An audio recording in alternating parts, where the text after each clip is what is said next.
A história começa com duas pessoas conversando. Um deles fala que antigos cultos demoníacos estavam procurando provas de milhares de anos atrás. E se perguntando, não pode ser, eles realmente conseguiram completar a cultivação da cigarra da primavera e outono? E o outro respondeu, isso é mal, informe todos os setores. Precisamos derrubar Fang Yuan juntos.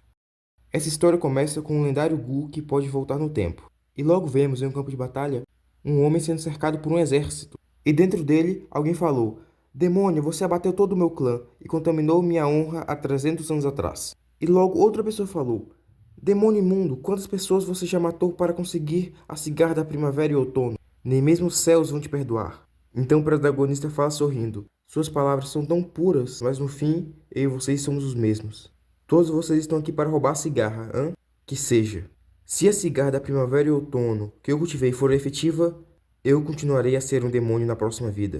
Então alguém do exército fala: Cuidado, ele vai usar aquilo. Parem-lhe rápido. Depois vemos que o protagonista conseguiu voltar no tempo. Então ele começa a rir e fala: A cigarra realmente funcionou. Vocês que me forçaram ao caminho demoníaco. Eu deveria estar agradecido por isso. Devo agradecer por fazerem eu perceber a realidade desse mundo.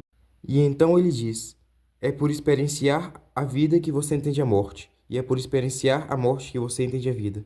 Eu já morri uma vez. Essa vida deve ser eterna. E agora ele começa a lembrar do que aconteceu antes de voltar no tempo. E então a mulher estava gritando, falando que todas as facções tinham se unido para que a justiça fosse feita.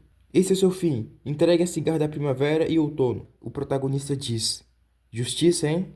Vocês são apenas um bando de hipócritas que estão aqui para roubar meu tesouro. E percebendo que estava cercado por um exército, ele diz: A cigarra da primavera e outono é um Gu que pode voltar no tempo. Já que eu estou prestes a morrer, vocês podem ficar com isso. Então ele joga uma coisa que se parece com uma cigarra. Todos pulam para pegar.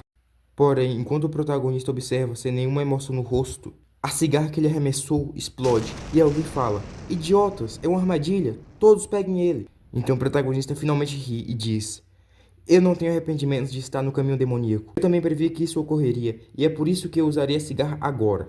Cuidado, ele vai usar aquilo. Parem ele rápido. E enquanto emite uma risada macabra, o protagonista pensa: Se a cigarra da primavera e outono que eu cultivei for efetiva, eu devo ser um demônio na próxima vida. E enquanto algumas pessoas corriam em direção a ele, ele se autodetona, explodindo uma área enorme e boa parte do exército. Então de longe uma mulher observa e suspira. Se a lenda da cigarra da primavera e outono for verdadeira, esse demônio vai se tornar a praga desse mundo. As lendas dizem que existe um rio do tempo governando o fluxo de tempo desse mundo. Mas usando o poder da cigarra, é possível navegar rio acima e retornar ao passado.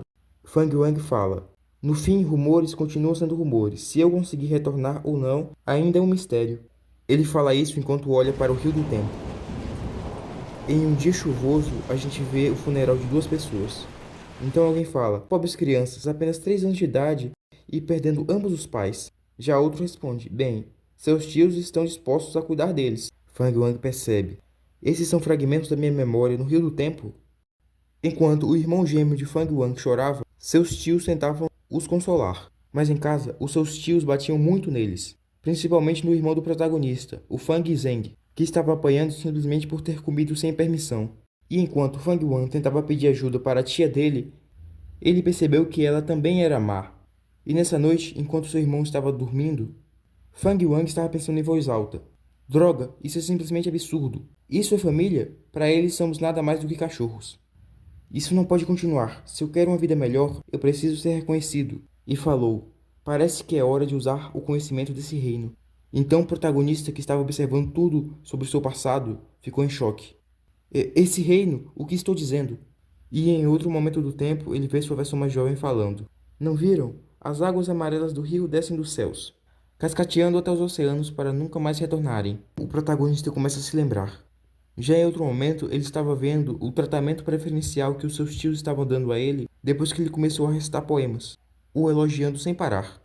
Porém, o seu irmão Fang Zheng estava observando atrás da porta e saiu chorando. A atitude é a máscara do coração das pessoas. Me desculpe, irmão, eu só consigo usar essa máscara indiferente para esconder o fato de eu ter vindo de outro reino. E então, ao ouvir isso, o protagonista se lembrou completamente. Eu era originalmente um estudioso normal no mundo humano, que coincidentemente cheguei a esse reino. Estar constantemente em uma situação instável por 300 anos e vagando por todo o mundo por 200 anos, estes 500 anos ainda escorregaram em um piscar de olhos. E como exatamente eu vim parar nesse mundo, eu não sei. Mas sei que, em suma, era uma pessoa racional e madura, que conhecia vários poemas populares, que qualquer um no meu reino conseguiria recitar por centenas de anos. Mas apenas esses com grandes talentos são verdadeiros gênios. E então vemos o protagonista, feliz por ter conseguido voltar no tempo, porém decepcionado por não ter conseguido trazer a cigarra da primavera e outono. Mas não importa, eu consegui sucesso na minha última vida. Conseguirei o mesmo nessa. E além disso, ainda tenho minhas memórias. Eu posso recuperar minhas glórias do passado e muito melhor do que antes. E então, alguém muito parecido com o protagonista entra pela porta, perguntando preocupadamente do porquê ele está tão próximo da janela. Mas o protagonista só o olhou com um olhar frio. E o Fang Zheng falou, olhando para o chão. Eu apenas escutei a chuva, então vim ver se você tinha fechado a janela. Amanhã é a cerimônia do despertar. Eu não quero que meu irmão pegue uma gripe. E seria uma pena se um gênio como você fosse afetado por isso. Então Fang Wang falou, com o rosto sem emoção. Saia. É desnecessário. E só de escutar isso, o Fang Zheng levou um susto. E então saiu com a cabeça baixa. Então o protagonista deitou na cama. Que gênio. O máximo que eu consigo provavelmente é uma nota C. O verdadeiro gênio nota A é você, irmãozinho. Em um templo da aldeia Guyue, tinham alguns anciões rezando, pedindo para os ancestrais os abençoarem com jovens talentosos esse ano. Na saída do templo, tinham alguns anciões conversando sobre os gênios talentosos que vêm surgindo nas outras aldeias. Mas enquanto isso, na sua aldeia, já fazem 3 anos desde que o último gênio apareceu. Especialmente um jovem chamado Bai Ningbing, da aldeia Bai, com um talento tão grande que se tornou mestre Gu de nível 3 em apenas 2 anos. Todos ficaram pensativos em relação a isso. Mas o ancião falou que ainda há esperança para esse ano, que existe um jovem gênio da família Fang que aprendeu a falar com 3 anos e a andar com 4, e aprendeu a recitar poemas com 5 anos. Então o ancião-chefe falou que nos testes essa criança costuma tirar boas notas. O único problema é que seus pais morreram jovens e os seus tios começaram a cuidar deles, e que espera que eles saibam o que tem em mãos. Então o ancião pensou, se ele é da família Fang, provavelmente esse jovem se chama Fang Wan. E se ele tirar uma boa nota de talento, no dia seguinte ele se tornará a esperança do clã. Então o chefe da vila se despediu, mas antes de sair deixou claro que era para todos competirem de forma justa, sem nenhuma trapaça, porque isso diminuiria a união do clã, e que esperava que tinha deixado claro.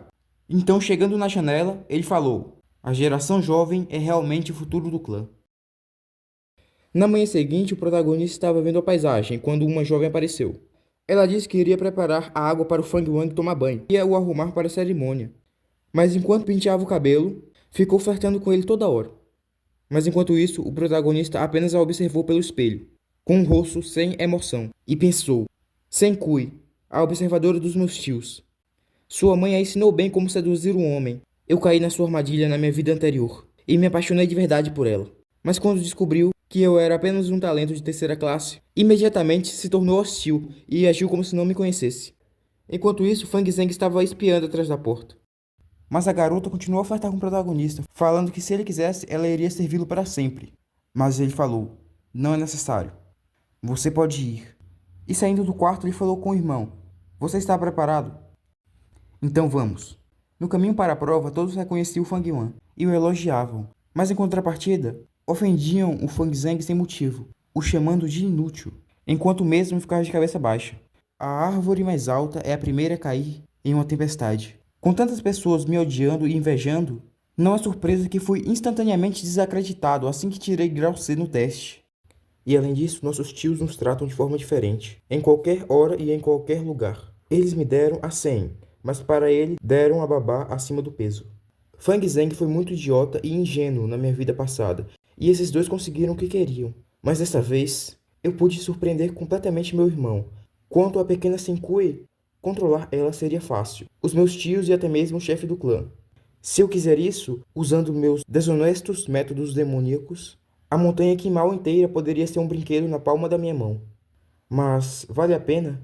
Na infinidade do Rio do Tempo, eles são apenas poeiras, difíceis de ver. Enganar e iludir eles é claramente uma perda de tempo. Hoje é a cerimônia do despertar. É uma grande mudança nas suas vidas. Sem mais delongas, vamos pular as conversas paralelas. Me sigam. A caverna subterrânea. Centenas de anos atrás, nosso clã viajou do centro das planícies para a borda sul. e nos estabelecemos aqui, na Montanha Quimal. A razão foi, nós descobrimos uma cigarra sagrada que essa caverna estava escondendo. Nós podemos dizer que a cigarra foi o despertar de nosso clã, já que produz uma quantidade pura de pedras primordiais e recursos contínuos para o treinamento. Até porque para o cultivo Gu é obrigatório uma grande quantidade de recursos. Então, crianças, não se esqueçam, onde quer que estejam, possuir recursos é a mais importante prioridade de todas. O Mar das Orquídeas da Lua. Essas orquídeas da Lua são comidas de muitos Gu, e a Flor do Mar também é a maior plantação do nosso clã. Então, o ancião que estava guiando as crianças cumprimenta o líder do clã, e ele fala que é hora de começar. Certo, todo mundo que eu chamei, atravesse o mar de flores e tente chegar na costa oposta. Vá o mais longe que puder, é claro, quanto mais distante, melhor. Entendido? Primeiro candidato, Gu Yue Shenbo. Mais que uma pressão forte, é como se uma parede batesse em você. Não consigo me mexer mais. Droga, eu vou colapsar. Já acabou? A pressão ficou um pouco mais leve. Ainda não acabei. Eu quero me tornar um mestre Gu. Eu quero mudar meu destino. Um passo, dois passos. Eu não quero ficar como um servo humilde que não consegue garantir sua própria sobrevivência.